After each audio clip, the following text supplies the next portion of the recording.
Assalamualaikum warahmatullahi wabarakatuh. Bismillahirrahmanirrahim. Hari ini teman-teman semua kita bertemu kembali ya. Hari ini kita akan membahas tentang peta lidah. Jadi sebelum kita membahas tentang peta lidah ini, maka kita akan gambarkan dulu lidahnya ya.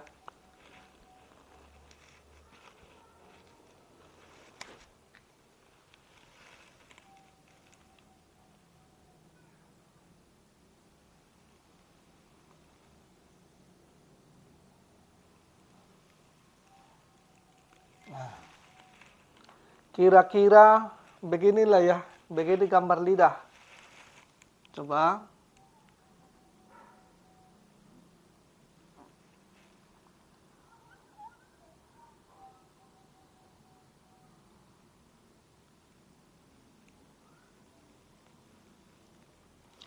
Pertanyaannya teman-teman bisa melihat bisa melihat gambar lidahnya ya.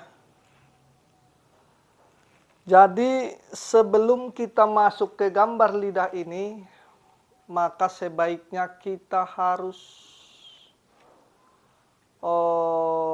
memahami satu hal ya. Kita harus mengikuti alurnya. Biar apa nanti? Biar kita lebih mudah ya. Jadi alurnya teman-teman begini. Ini adalah pangkal lidah. Saya ulangi sekali lagi. Ini adalah pangkal lidah atau sering disebut akar lidah. Yang ini adalah ujung lidah. Yang ini adalah pinggir lidah atau samping lidah, bagian kiri kita, artinya bagian kanan pasiennya. Yang ini samping lidah, bagian kanan kita, artinya bagian kiri pasiennya. Kemudian kalau yang ini ya, yang ini sering disebut permukaan lidah.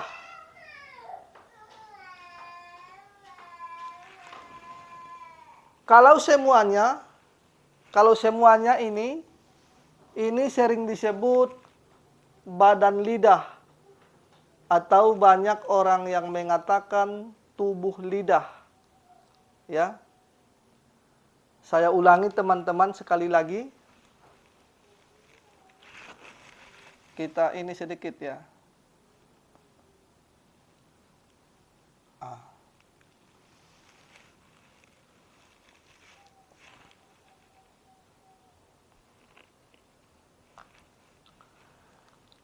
Yang pertama tadi ini adalah pangkal lidah atau sering disebut akar lidah. Yang ini adalah ujung lidah. Yang ini ya. Yang ini adalah samping lidah bagian kiri. Artinya bagian kanan pasiennya. Yang ini adalah samping lidah bagian kanan kita, artinya bagian kiri pasiennya. Kemudian kalau yang ini nih, ya, yang ini sering disebut permukaan lidah. Jadi kalau yang ini semua, ini sering disebut badan lidah atau sering disebut orang tubuh lidah. Jadi begitu ya. Kemudian di sini kira-kira di sini ya, kira-kira di sini. Ya, lebih kurang di sini. Teman-teman melihat ya. Kira-kira di sini nih.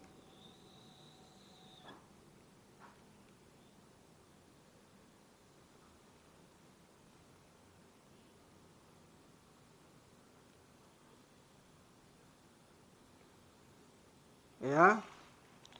Di sini adalah petanya jantung.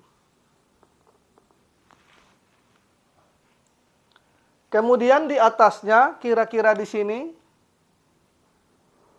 kira-kira di sinilah ya, di sini. Sini ada paru-paru. Ya. Samping bagian kiri, artinya di sini, samping bagian kiri di sini. Sini ada kantong empedu. Ya. Kantong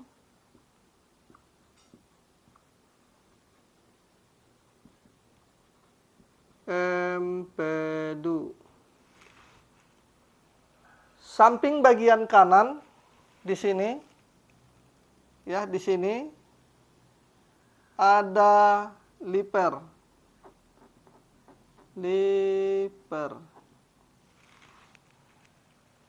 Kemudian samping bagian kiri, ya sini samping bagian kiri agak di tengah, kira-kira di sini, ini ada limpa, ya. Samping bagian kanan, kira-kira di sini, ini ada limpa. Nah, kemudian di atas paru-paru ini sedikit ya, di atas paru-paru ini sedikit ini ada limpa. Nah, jadi teman-teman semua di sini tengah-tengah ini, tengah ya, tengah ini ada lambung, ya, di tengah. Kemudian samping bagian kiri di atas di sini, kira-kira di sini, sini. Nah, di sini ada usus kecil. Usus kecil. Kemudian di sini ada usus besar. Kemudian di atas sini, ya sini, sini ya, ada kantong kemih. Kantong kemih. Terus di atasnya ada ginjal sama rahim. Ya. Jadi gambarnya kira-kira begitu.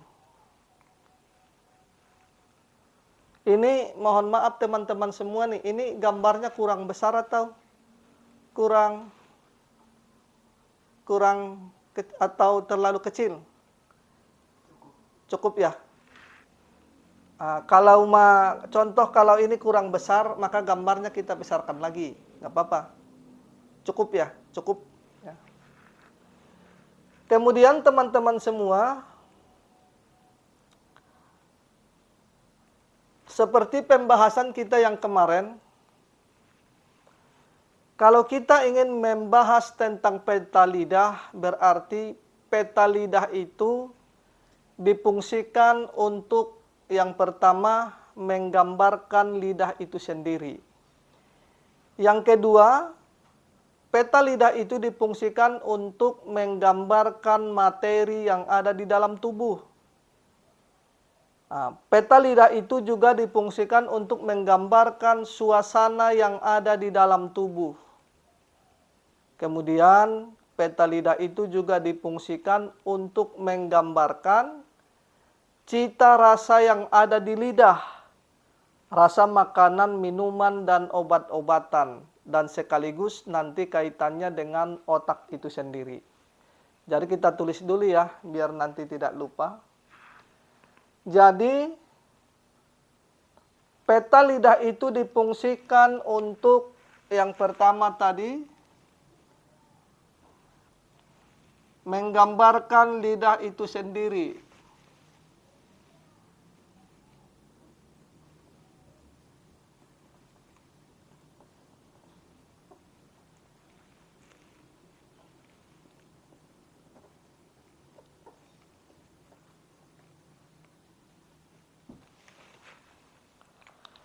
Yang kedua, peta lidah ini difungsikan untuk menggambarkan materi yang ada di dalam tubuh, ya. Kalau yang ini kelihatan, teman-teman semua, kelihatan ya. Materi yang ada di dalam tubuh. Kemudian tadi peta lidah itu difungsikan untuk menggambarkan suasana yang ada di dalam tubuh, ya. Suasana yang ada di dalam tubuh.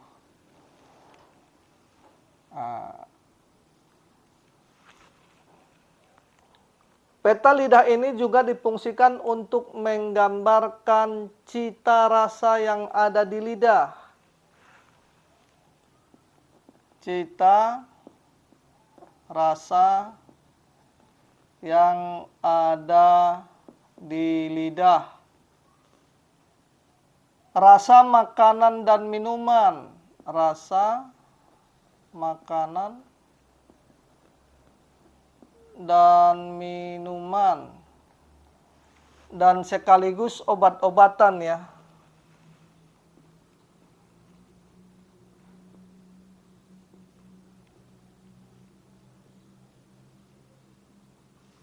Kemudian kaitannya secara langsung dengan otak.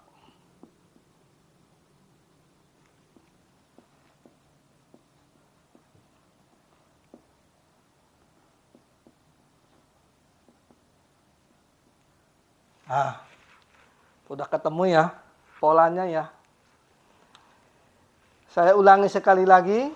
Tadi ketika kita ingin berbicara tentang peta lidah, maka kita akan gambarkan dulu gambar lidahnya ya. Maka ini gambar lidahnya. Jadi ketika kita berbicara tentang peta lidah, maka peta lidah itu biasanya difungsikan untuk menggambarkan lidah itu sendiri. Jadi begini, ya. Ini nih yang akan kita bahas. Peta lidah itu difungsikan untuk menggambarkan lidah itu sendiri. Berarti, kalau ini kaitannya yang pertama, ini kaitannya dengan bentuk lidah. Diingat ya, bentuk lidah, pergerakan lidah, warna badan lidah, kemudian selaput lidah dan kelembapan lidah.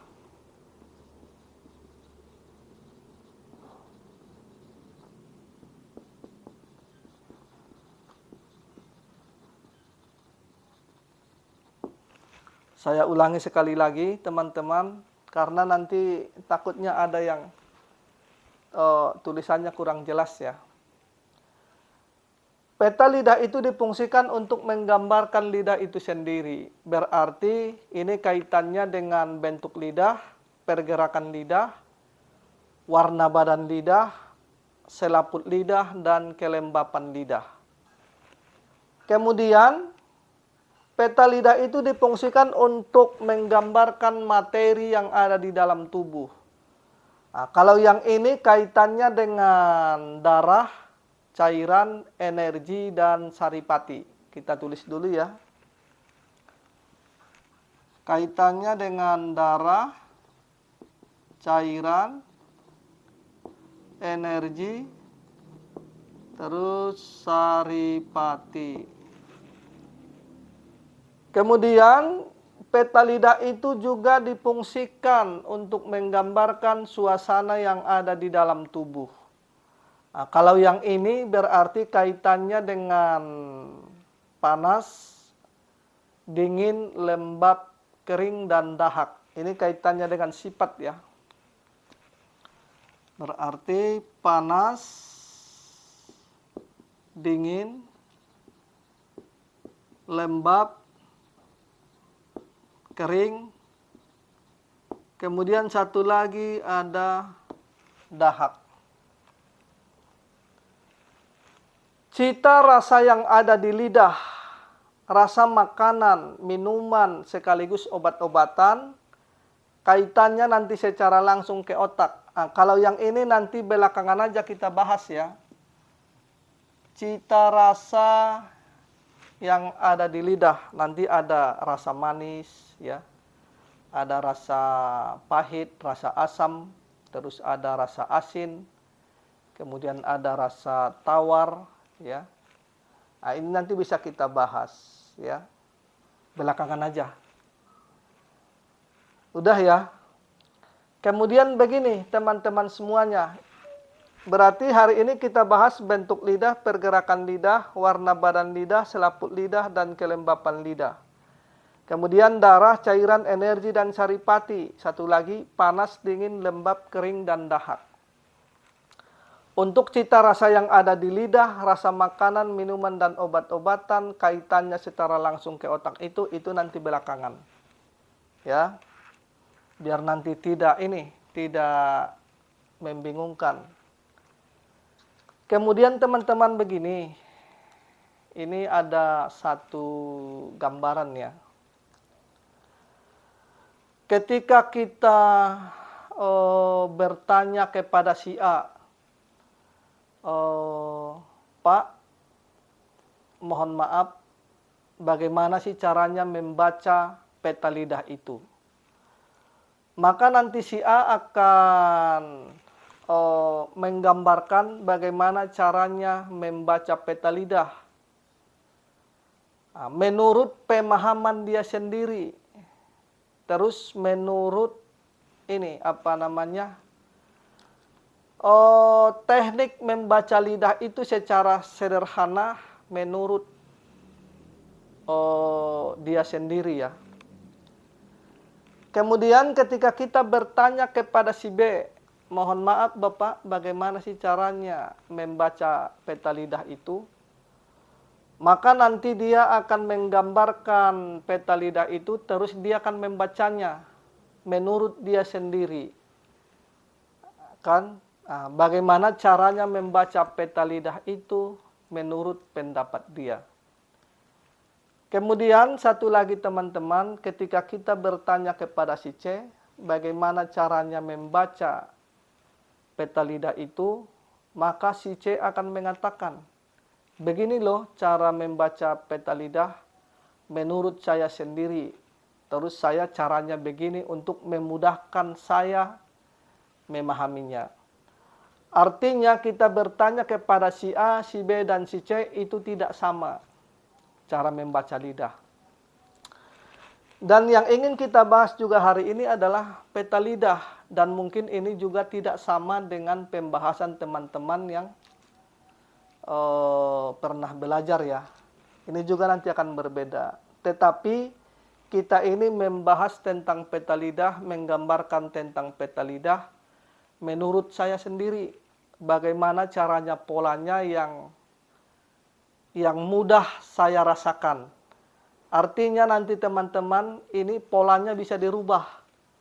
Nah, nanti itu teman-teman bisa merubah sendiri. Kemudian nanti membaca peta lidah itu tergantung jam terbangnya masing-masing. Karena apa? Karena peta lidah itu adalah salah satu diagnosa yang bisa dipertanggungjawabkan kehandalannya secara keilmuan. Artinya, cara membaca peta lidah itu tergantung pemahaman kita tentang anatomi. pemahaman kita tentang obat-obatan, ya, terus makanan, minuman, kemudian lingkungan, ya. Jadi banyak hal yang mempengaruhi lidah itu. Jadi sebenarnya begini teman-teman semua, jadi yang ingin sebenarnya kita sampaikan sebenarnya begini. Allah itu kan sudah menurunkan banyak sekali ilmu yang berserakan di muka bumi ya. Jadi tugas kita mengumpulkannya satu persatu. Jadi ilmu Allah itu sangat banyak berserakan di muka bumi. Jadi bisa jadi nanti pembahasan ini tidak ada yang sama. Tetapi yang perlu digarisbawahi teman-teman semua, ini saya mengacu kepada prinsip saya sendiri ya. Mengacu kepada prinsip saya sendiri, ini sih bukan prinsip orang lain, tidak. Jadi mengacu kepada prinsip saya sendiri. Jadi benar tidaknya nanti cara membaca lidah itu tergantung selesai tidaknya kasusnya. Karena apa? Karena ketika kita berbicara tentang bagaimana caranya membaca peta lidah itu, gambarannya sangat luas sekali. Ilmu yang dibutuhkan juga sangat banyak sekali untuk mendukung ya. Nah, jadi kita punya patokan secara pribadi, benar tidaknya cara membaca lidah itu tergantung selesai tidaknya kasusnya. Ya. Jadi ini garis besarnya begitu. Jadi kemudian teman-teman begini, satu lagi ya, yang tadi sudah satu. Ketika kita berbicara tentang peta lidah, coba mohon maaf Bu ya, coba boleh lihat lidahnya enggak? Boleh, coba lidah A. Gitu. Ketika kita melihat lidahnya, maka patokan utamanya ini secara umum.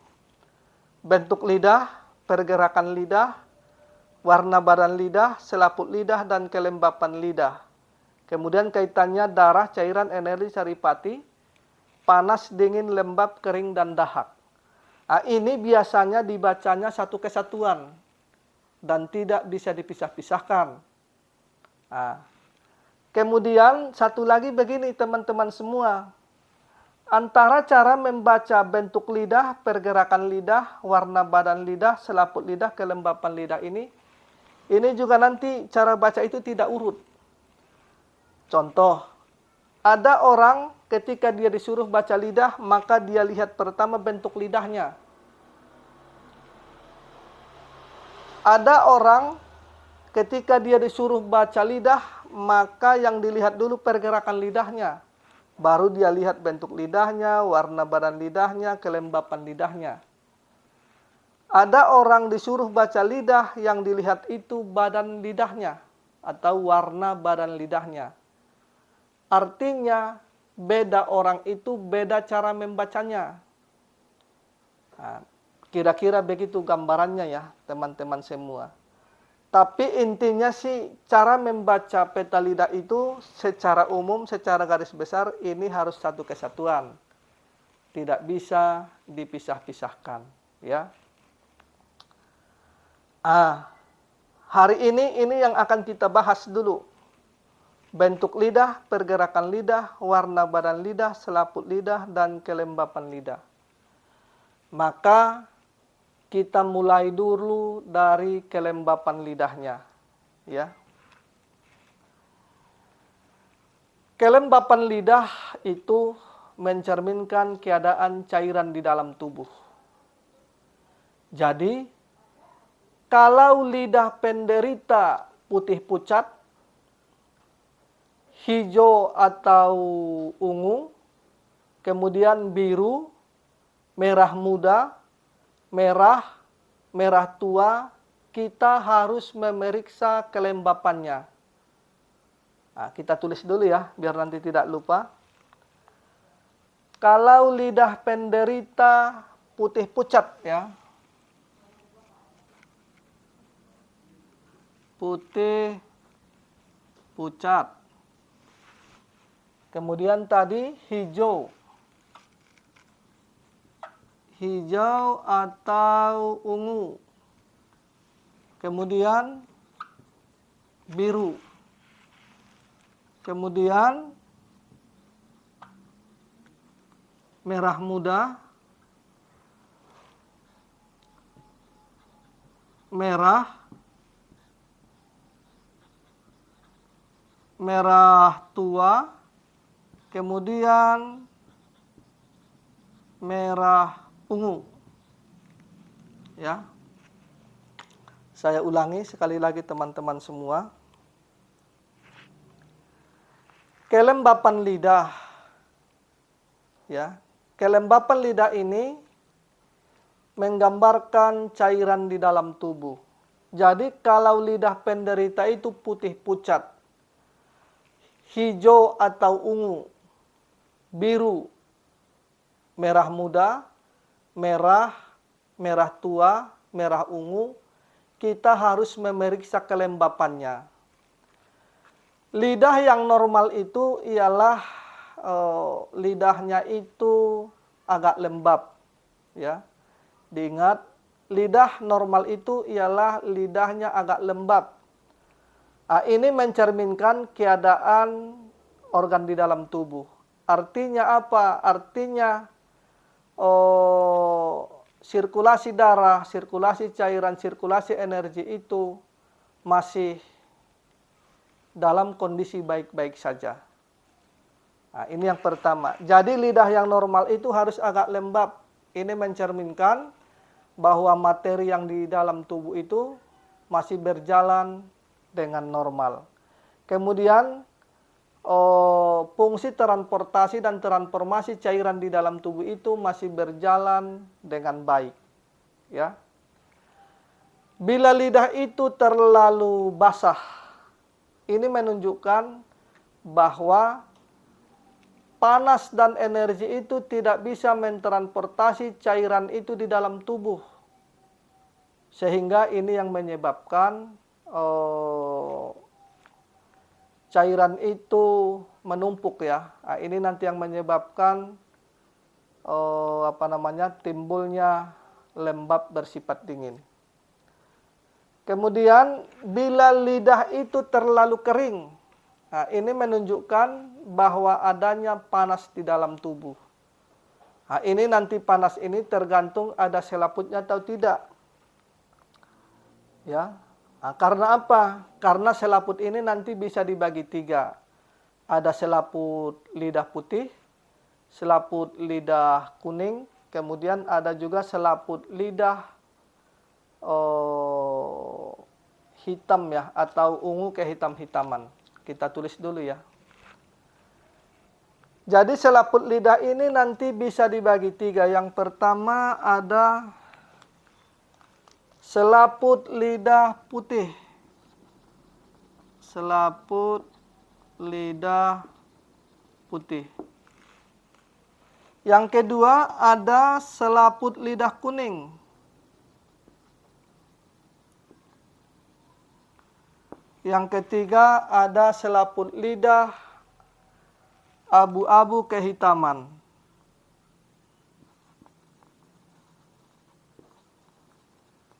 Abu-abu kehitaman. Kemudian selaput lidah kuning ini bisa dibagi 3. Nah, selaput lidah kuning muda, kemudian selaput lidah kuning tua, kemudian selaput lidah kuning kehitam-hitaman. Kuning kehitam-hitaman. Jadi kalau selaputnya warnanya putih dan lengket dan licin, ini menandakan adanya dahak bersifat dingin ya. Adanya lembab dan dahak bersifat dingin. Ya, di sini ya. Jadi kalau selaput lidahnya licin dan lengket, berarti itu menandakan adanya dahak lembab bersifat dingin. Kira-kira gambarannya begitu.